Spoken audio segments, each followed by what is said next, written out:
এবং আজমি এর মধ্যে কোনো পার্থক্য নেই, বংশের কোনো মর্যাদা নেই, ওয়ালা ফাখরা ফিল আনসাব, বংশ নিয়ে কোনো গর্ব নেই। এবং আল্লাহ বলেছেন আমার উম্মতের মধ্যে দুইটা কাজ থাকবে, যে দুইটা কাজের কারণে তারা কুফরিতে প্রবেশ করবে। একটা হচ্ছে নেহাতওয়াল মাইয়িত, মানুষ মারা গেলে বিলাপ করে গালে চাপড়ানো, কাপড় ছেঁড়া, কালো ব্যাজ ধারণ করা। আর দ্বিতীয় হলো আল ফাখরু বিল আনসাব, বংশ নিয়ে গর্ব করা। এটা জাহেলি যুগের কাজ, কুফরি কাজ। এখন যদি কেউ বলে আমি নবীর বংশধর, তাহলে কুফরি কাজ। ইসলাম আপনাকে অনুমতি দেয়নি যে নবীর বংশ হলেই আপনি অনেক কিছু হয়ে যাবেন। নবীর বংশ যদি থাকে, সৌদি আরব মদিনায় থাকার কথা, ওখানে কেন আমরা পাচ্ছি না? এটা আমার আফসোস।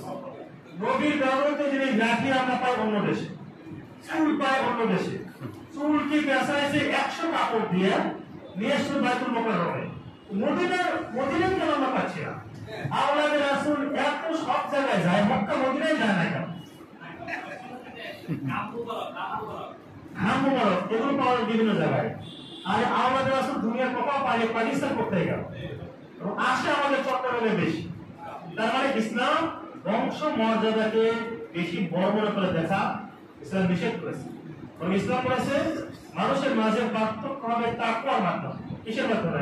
তাকওয়ার মাধ্যমে। এবং যে নবীর বংশধর এই কথা বলে নিজেকে মানে জান্নাতি ভাবতে এটা বিদআত। এটা বিদআত। কারণ নবীর বংশধর কোনো কাজ হবে না। আবু জাহাল কার বংশধর ছিল? রাসূলের। বলেন, আবু তালেব তার বংশ ছিল।